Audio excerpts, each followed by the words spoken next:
Okay, so we're just going to take a quick look at different loops. The first sort of loop we're going to look at will be a conditional loop. And a conditional loop is a loop which we don't know exactly how many times the loop's going to happen, because the loop will keep looping whilst this condition is true. So there are, well, let's just have an example. So in C we would use while, and within our brackets we will say what the condition is. So whilst this condition within here is true, the loop, which will be the bit within our squiggly brackets, will run. So let's say whilst while count is less than, let's go with 4. So whilst count, a variable called count in this case, is less than the value 4, we will run this code here. So let's just say we would print, okay, again sort of a bit of pseudocode here, so we'll just print something like count, and then so output the text count, and then we'd output the contents of the variable count.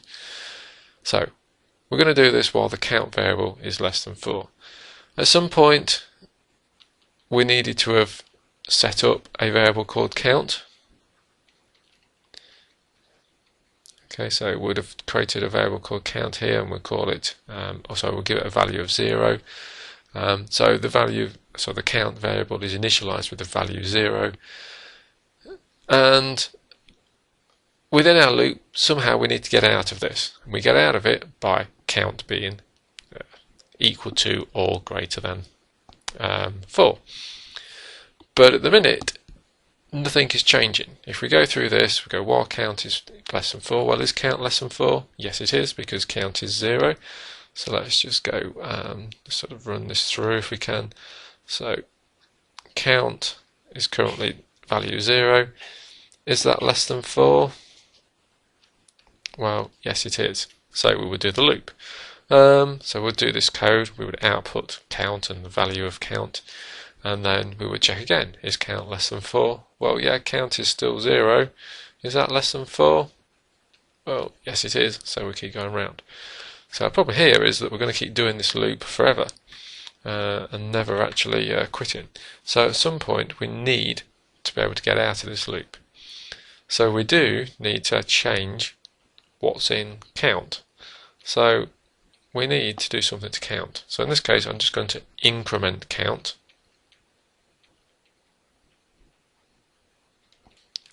Which is basically the same as saying add 1 to the value of count. So whilst we're in the loop, we're modifying our condition, if you like, so that when count goes up, increments up, eventually it will let us out of the loop. So if we just sort of do that again, so count is 0. Is that less than 4? Well, yes it is. So we go round, but this time we also increment count. So count becomes 1. Well, is 1 less than 4 again? Well, yes it is. So we output count, increment count. Okay, is 2 now less than 4? Well, yes it still is. Go round, output, increment again. Is 3 less than 4? Yes, so far so good. Increment count again. So is 4 less than 4? Well, no it isn't, because it's equal to. So our count, our loop would now stop, and we would then carry on with our code here. Okay, with whatever we've got here. Okay, and we wouldn't do the loop again. On our last time around we would go, when this is false, we would then jump straight down and continue down here. So this is an example of a conditional while loop. This loop may or may not run at all. For instance, if instead of initializing count to the value of 0, count was initialized with the value 5, let's say, this condition, when we check it, will already be false. So count has got the value of 5. Is that less than 4? Well, no, it's not. So we would never run. We would automatically just drop down and start to run this code down here without ever running through the loop. So this loop may run from 0 to many times.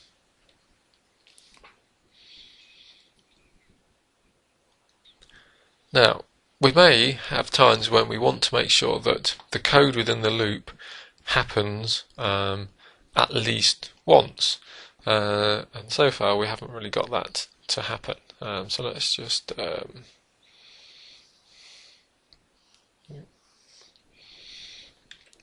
make a bit of room. So we want a loop now which is going to happen at least once.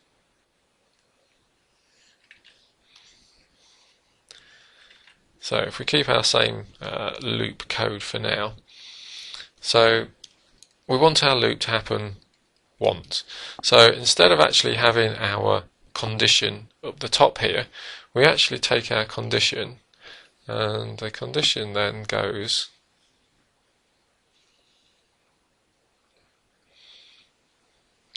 down here. Okay.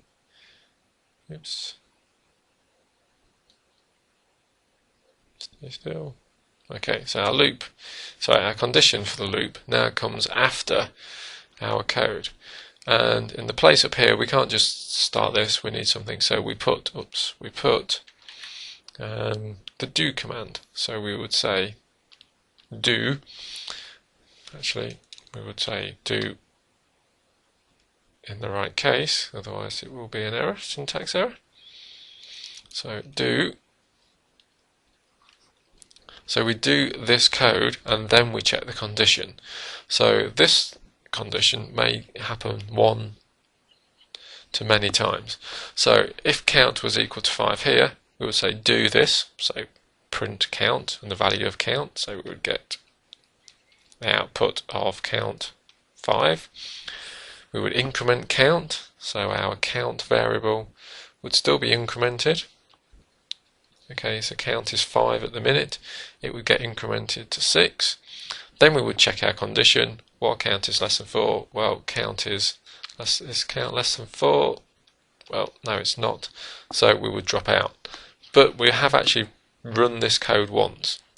Yeah, we could, if we had this was as we had it last time. So if this was 0 and we run that through, then we would still loop through. So count would start at 0. Is that less than 4? Oh, yes it is. We would increment, etc. all the way down. Again, we get to the end until count is 4. Is that less than 4? Well, no, it's not. So we would drop out again and just do whatever code we've got following the loop. So got two different loops there. A conditional loop that's going to be a while loop, which might happen 0 to many times, and a do while loop, okay, which could happen 1 to many times. And these sort of loops are evident in pretty much most procedural programming languages. However, there might be different names. For instance, like do until rather than do while, stuff like that.